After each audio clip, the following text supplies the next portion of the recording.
Shalom, queridos. Deus abençoe a todos. Estamos aqui porque o Senhor nos guardou no seu esconderijo. Esconderijo, o sangue do Cordeiro Jesus Cristo está nos escondendo.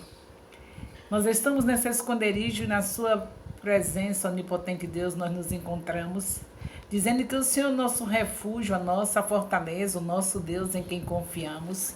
O Senhor nos livra do laço do passarinheiro e da peste perniciosa. O Senhor nos cobre com as suas penas e debaixo das suas asas nós estamos seguros. Sua verdade é escudo e broquel, nós não tememos os terrores da noite, nem a seta que voa de dia, nem a peste que ande na escuridão, nem mortandade que assole o meio-dia. 1000 poderão cair ao nosso lado, 10.000 à nossa direita, nós não seremos atingidos. Porque aos seus anjos o Senhor já deu ordem a nosso respeito, para nos guardar em todos os nossos caminhos. Eles nos sustentam com as suas mãos, para que nós não tropecemos com nossos pés em pedra. Pisamos o leão e a áspera e colocamos aos pés o filho do leão e a serpente, porque nós temos amado o Senhor e temos colocado no alto refúgio, porque nós conhecemos o seu nome, quando nós lhe invocamos, ele nos responde. Ele nos dá abundância de dias e nos mostra a sua salvação. Aleluia! Glórias a Deus! Bendito é o nome do Senhor. Estamos aqui após uma live no Facebook. Há 30 minutos passados nós estávamos lá, trazendo uma palavra, encerrando o livro de Juízes no Facebook. Hoje é o meio-dia. Amanhã, se Deus quiser, já estaremos com o primeiro livro de Samuel no Facebook e também aqui, primeiro livro de Samuel.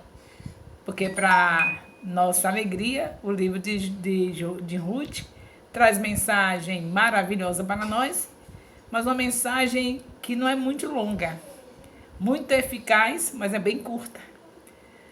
E aí nós ficamos alegres de saber dessa história, completar essa história hoje, não é? O livro de Ruth só tem 4 capítulos. Por isso, começamos ontem e já vamos terminar hoje. E aí, com isso, o que vai acontecer é que amanhã, se Deus nos permitir, estaremos começando juntos. Primeiro capítulo do primeiro livro de Samuel no Facebook, primeiro capítulo do primeiro livro de Samuel aqui no Instagram. Aí vamos ficar iguais. Aí a diferença que faz é que aqueles que não têm Instagram ficam ouvindo esse assunto do primeiro livro de Samuel pelo Face, e os que têm Instagram vêm pelo Instagram. E aqueles que quiserem fazer mais além e mais além, só é ouvir os vídeos que também estão sendo gravados nos mesmos assuntos e estão lá no YouTube. Então tem material para nós conhecermos a Deus a cada dia de fartura.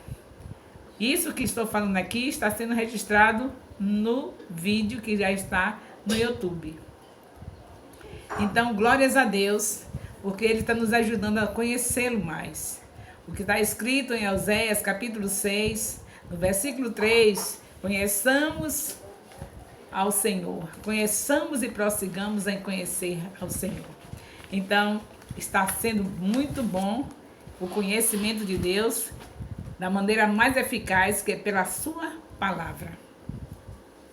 Então, nós vimos ontem a história tão bonita, né? Começou tão linda. Nós vemos que essa história começa registrada no meio período de Juízes, onde não havia nenhum rei, não havia monarquia. O povo de Deus estava tendo juízes. Assim que levantava-se um juiz, eles melhoravam. Aí o juiz morria ou pecava, eles tornavam a entrar em decadência. É nessa fase aqui, nesse período, que esse livro, que essa história está sendo registrada. Essa história de Ruth. Nessa fase, o que é que nos leva a entender isso? Que nem tudo está perdido, não é verdade? Então, nem todo sucesso é para sempre e nem toda derrota é fatal. Todo sucesso que você adquire na vida tem um final, não tem? Não é para sempre. E toda derrota, nem toda derrota, nenhuma derrota, aliás, é fatal. Tem sempre uma saída. Você foi derrotado em alguma área da sua vida? Tem uma saída para você. tem uma nova chance. Tem sempre a maneira do Senhor refazer. O nosso Deus é um Deus que já gosta de recomeço. Ele é o Deus das novidades, ele gosta de recomeço. Então, o que está sendo registrado aí? Se você estiver me acompanhando desde Gênesis, você sabe que a essa altura, essa lição aqui de Ruth, esse estudo, esse conhecimento sobre Ruth, está sendo registrado no tempo de Juízes. E você que está estudando o livro de Juízes comigo, o que você tem encontrado? Hoje nós finalizamos o livro de Juízes lá no Face, mas também tem os vídeos. Se você tem acompanhado os vídeos, você sabe. Então, o que está acontecendo? Um verdadeiro caos. O período dos juízes, cada um fazia o que bem entendia. É assim que ele nos revela, que a Bíblia nos revela, que a cada dia eles faziam o que eles bem queriam. Então, estava desastrosa a situação de Israel. Mas que lição é essa que nós tiramos aqui no livro de Ruth? Logo que aconteceu essa linda novela de Deus. Isso é que é novela, viu? Verdadeira. Se você só ouvir as novelas bíblicas na Bíblia, porque às vezes você vê novelas bíblicas que são produzidas de uma maneira errada, com coisas que não existem na palavra, eles botam, eles colocam. Mas aqui, ao vivo e a cores, é lindo demais. Aqui, eles estão vivendo aquela fase, não foi uma derrota, você que encerrou o livro de Juízes comigo lá no Face hoje sabe. Uma derrota, um desastre. Povo sem direção, fazia o que bem queria, mas existia uma mulher chamada Noemi nesse mesmo tempo. E existia um homem chamado Elimeleque, esposo dessa Noemi, com 2 filhos, Quilion e Malom. Uma família diferente. Deus sempre tem alguém reservado para continuar para fazer os recomeços dele. Deus sempre quer recomeços. Ele já conhece o seu povo, sabe os fracassos, os desvios, as fraquezas, os 10 caminhos, não é? Então Deus já sabe, ele tem sempre alguém de reserva. Você vê que naquele período de Noé, o mundo estava detonado. O Senhor não tinha nada mais para aproveitar, mas tinha uma família, a família de Noé. Você vê, lá adiante você vai ver, no meio de 400 anos sem profecia, antes de chegar o Novo Testamento, é um espaço de 400 anos sem profecia. No entanto, tinha uma virgem israelita, santa, separada por Deus, para um recomeço, para uma nova aliança. E aqui, nesse período caótico, Juízes, terrível. Terrível, a gente lê porque é palavra de Deus, mas é terrível a situação dos israelitas aqui no livro de Juízes. Mas nesse caos todo, o Senhor tem uma família. Noemi, Elimeleque, Quilion, Malom, e algo diferente vai acontecer. Você já começou a saber ontem. Essa mulher chamada Noemi realmente marcou a minha vida. Eu espero que marque a vida de cada um de vocês. Que coisa tremenda é essa? Ah, mas você disse, mas quando ela voltou para Belém, ela começou a dizer que ela era amarga, que ela era isso, que ela era aquilo, desanimada, desistida. E quem não ficou um dia desistida? Qual de nós podemos dizer que passamos um dia, a vida inteira, nunca teve um dia onde a gente diz assim, Deia, que dia é esse? Que hora é essa? Que momento é esse? Que é isso, meu Deus, está acontecendo? Quem? Você? Porque meus 72 anos, já tenho registrados algum momento que eu disse, Senhor, que dia é esse? Que momento é esse? Que é isso que eu estou passando? Eu não acredito. Talvez você nunca tenha passado por isso. Pois Noemi foi essa pessoa que você pode também censurar porque ela fez isso. Mas vejam as qualidades, o que Deus fez na vida de Noemi. Desceram ele, como vocês viram ontem, a família do lugar santo, Belém, Judá, não é? Eles estavam lá como israelitas, povo de Deus, no meio daquele caos todo, mas era o povo de Deus. Eles descem para Moabe, que era um lugar maldito. Falei tudo isso ontem, quem estava comigo ontem sabe. Agora, quando chega lá nesse lugar, estão estabelecidos, a fome, lá não tinha fome, Moabe era um lugar de muita fertilidade, não é? Uma região próspera, apesar de ser malditos, mas tinha viviam no território próspero. E eles estão ali bem estabelecidos, mas de repente morre Elimeleque. Depois disso, seus filhos casam, Quilion e Malom casam, e de repente morrem os 2 filhos. Que negócio é esse? Eu falei ontem que 1000 cairão ao nosso lado, 10.000 à nossa direita, e nós não seremos atingidos. Peçamos ao Senhor para que não seja nem filhos, nem marido, nem parentela, que sejam os inimigos. Mas no caso de Noemi, nesses 1000 que caíram de um lado, direita e esquerda, foram também os seus filhos e seu marido. Terrível, né, quando acontece isso. Mas Deus sabe todas as coisas. E aí? O que acontece agora? Essa mulher, praticamente numa situação desastrosa, perder filhos e marido. Marido era normal, porque estavam idosos, e um tinha que ir primeiro. Foi primeiro o marido, Elimeleque. Mas os filhos é algo para se pensar, porque filho antes do pai e da mãe é maldição na área, porque nós sabemos que o correto são os filhos sepultarem seus pais, e os pais serem sepultados depois de velhos. Então, até aí, Elimeleque foi no tempo certo, já estavam idosos o casal. Ele foi primeiro do que a esposa. Agora, ela, numa situação dessa, ela está sabendo que agora a sua terra não está mais em tempo de fome. Judá. Belém de Judá. Ela quer voltar. Mas só que agora as suas noras não tinham nenhuma esperança nela, porque ela não tinha mais filhos para casar.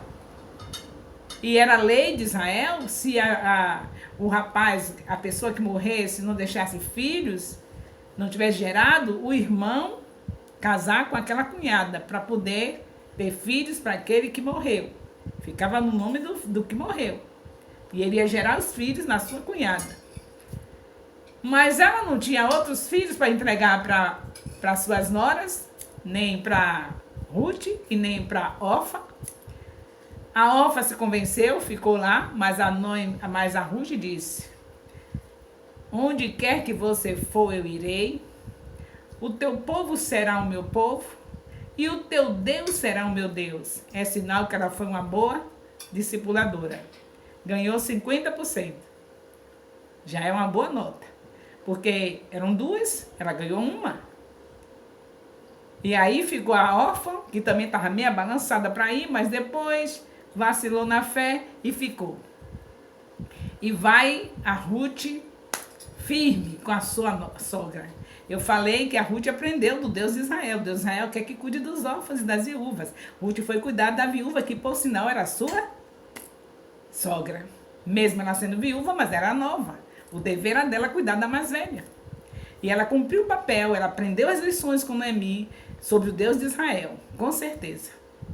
No vídeo de ontem, tá o vídeo lá no YouTube, você pode ver isso direitinho. Estou apenas fazendo a recapitulação.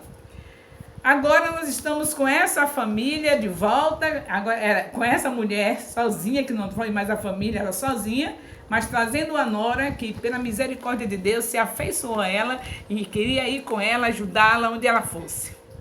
E queria o mesmo Deus dela, isso que é o mais importante, o Deus de Israel.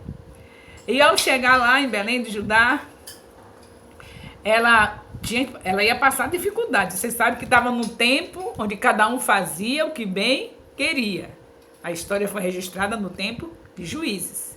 Então ela volta porque todo mundo gosta da sua terra natal. Mas não porque lá tivesse ainda as coisas boas. Não tinha mais, a fome tinha passado, mas o povo, cada um fazia o que bem entendia. Não estava na direção de Deus. Mas Deus tem sempre um remanescente, tem sempre alguém para os recomeços, não se esqueça. A Noemi está ali sem saber o que fazer. A sua nora imediatamente procurou trabalhar para sustentar a sua velha sogra e amada, velha e amada sogra. E foi fazer o que era costume em Israel. As pessoas tinham suas fazendas, suas searas, e eles eram, por lei de Deus, obrigados a dar para os pobres, as viúvas, os órfãos. Agora, eles iam catar, ajudar no trabalho, e ali eles pegavam os restos daquela plantação, daqueles frutos, para seu alimento. E aí, imediatamente, a nossa querida Ruth foi fazer isso, para ter o alimento para ela e a sua sogra. Mulher de coragem, trabalhadora, jovem mesmo, de exemplo para nossas vidas. E acontece o quê? Que Noemi lembrou que é lei de Israel, que se não tinha filho para casar com a viúva dos seus filhos, que não deixou netos, o parente mais próximo podia substituir. Veja como são as coisas, hein? Que coisa linda. Ruth, quando foi, ela não sabia disso. Ela não era israelita.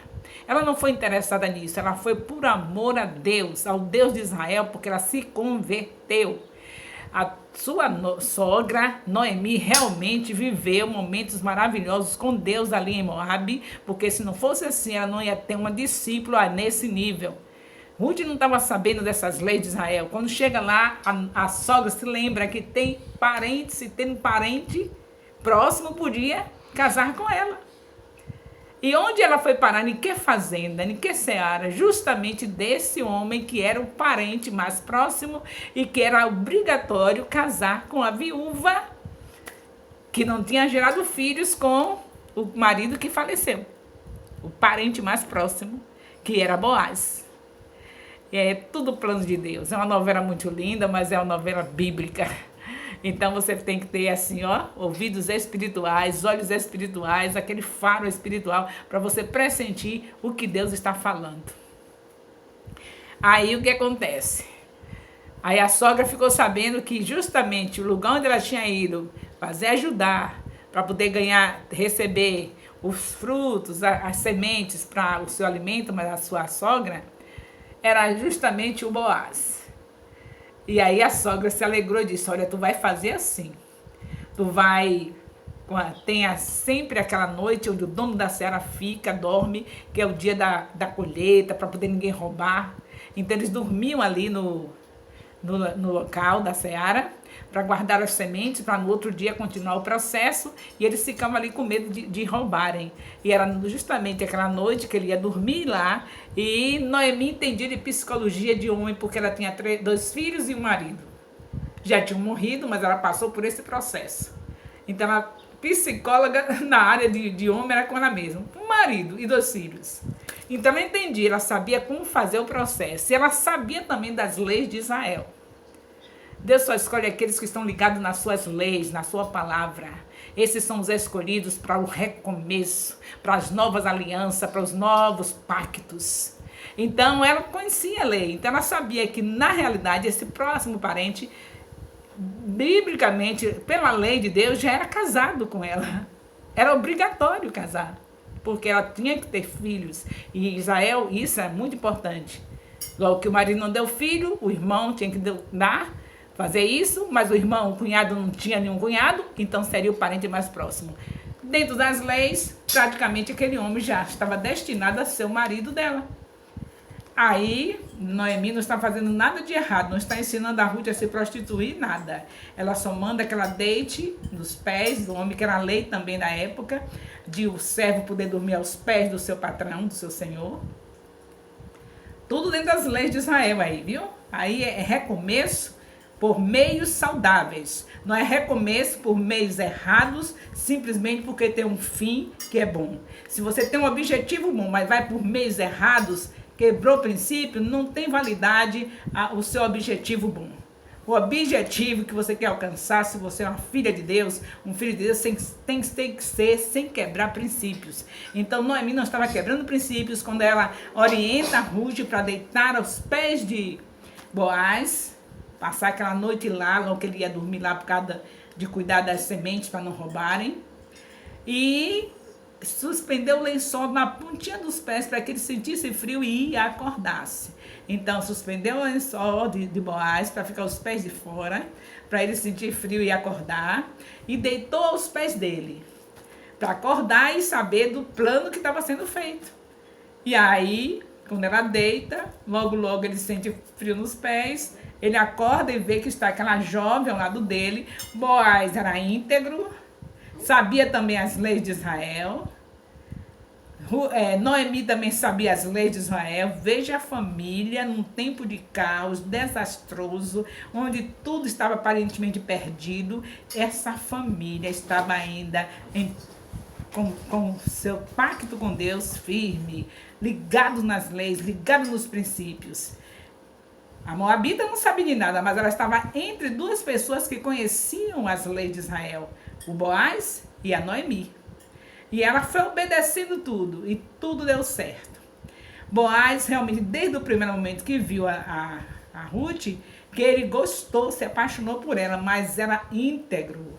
Não mostrou nada para querer passar diante das leis, tudo direito, não mexeu com a menina, conversou com ela, ficou sabendo que realmente ele tinha direito de casar com ela.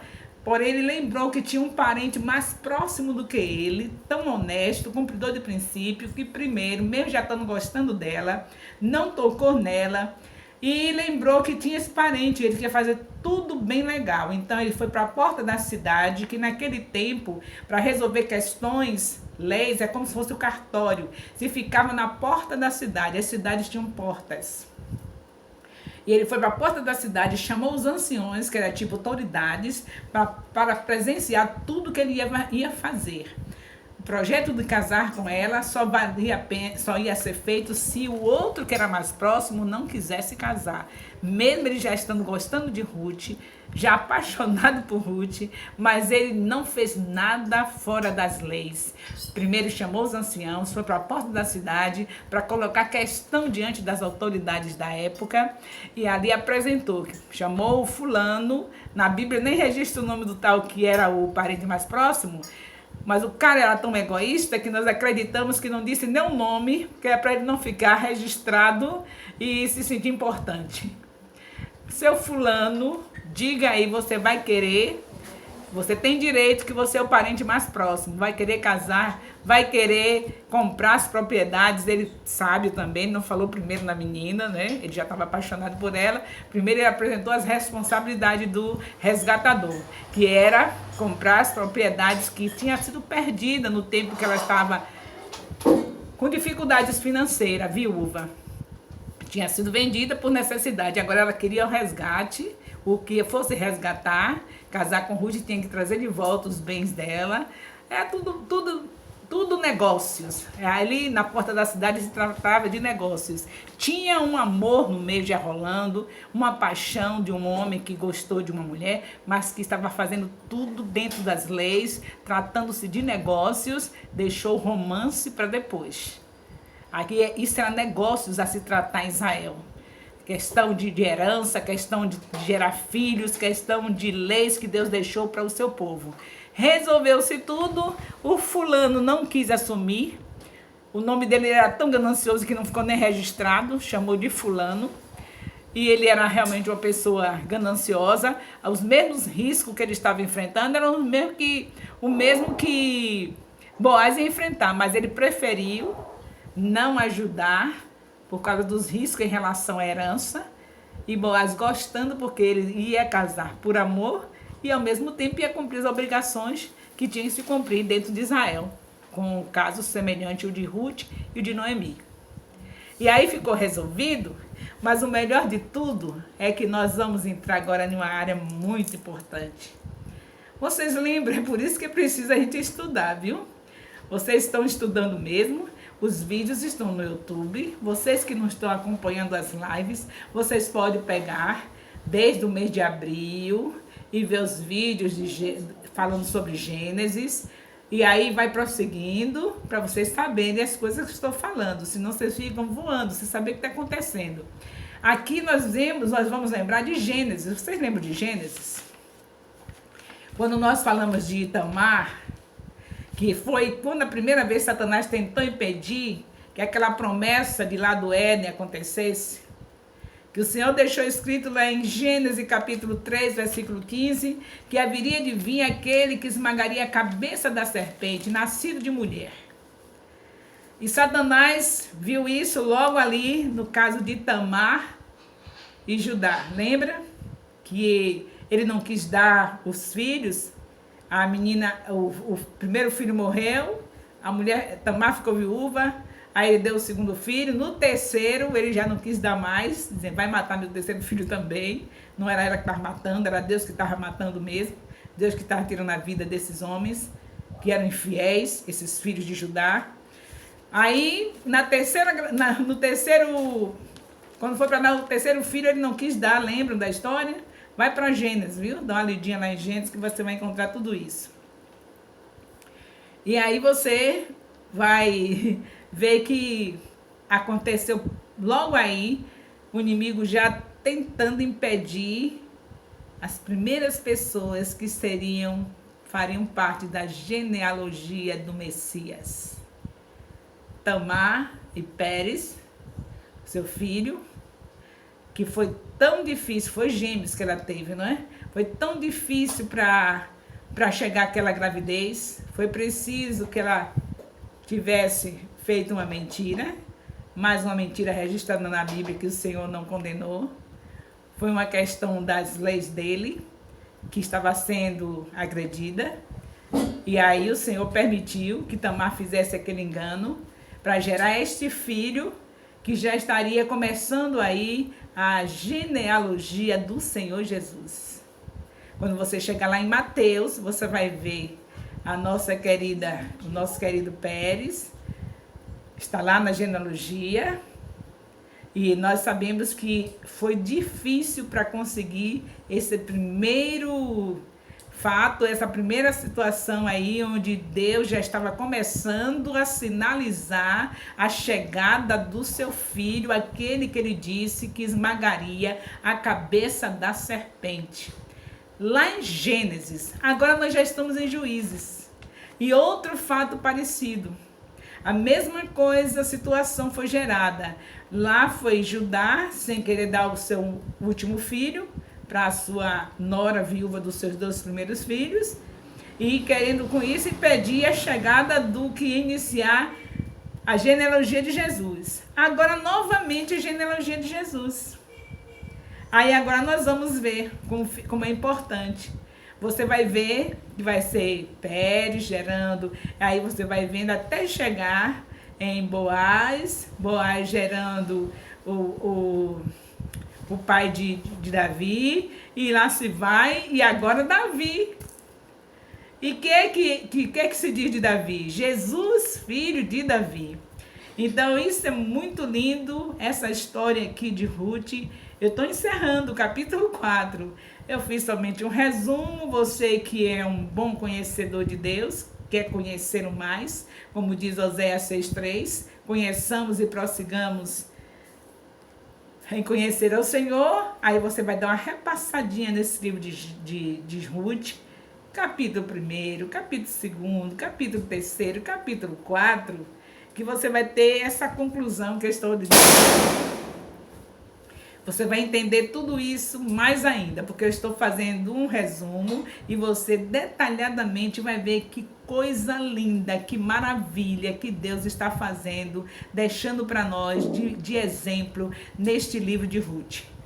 Lembre que era um tempo de caos, caótico, tempo de juízes. Foi nesse tempo que essa história foi registrada. Então a coisa não estava boa em Israel, mas havia uma família,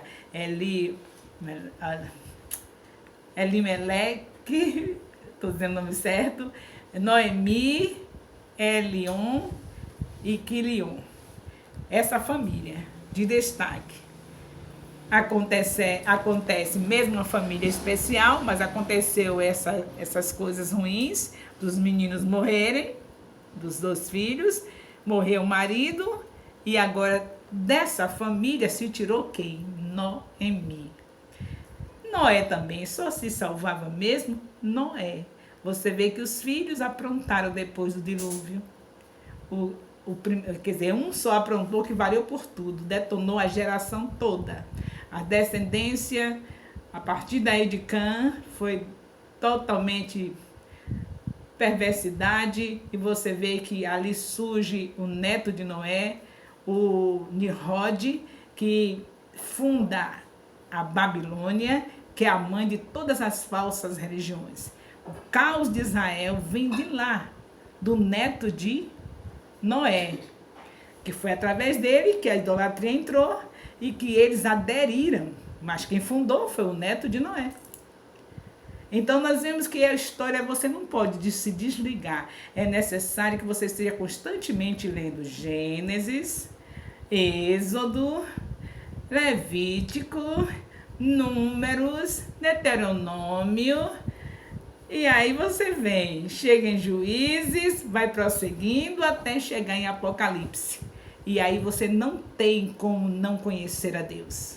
Se alguém quer conhecer a Deus, medite de dia e de noite na sua palavra.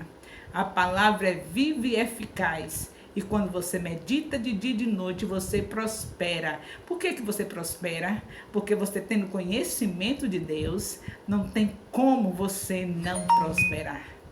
O nosso Deus é o Deus da prosperidade. Você terá resposta para todas as situações. Essa é a nossa prosperidade. Não se surpreender com nada. Em tudo você tem resposta que vem da parte de Deus quando você realmente medita de dia e de noite. Estou vivendo uma situação. Que situação é essa? Já tem a resposta.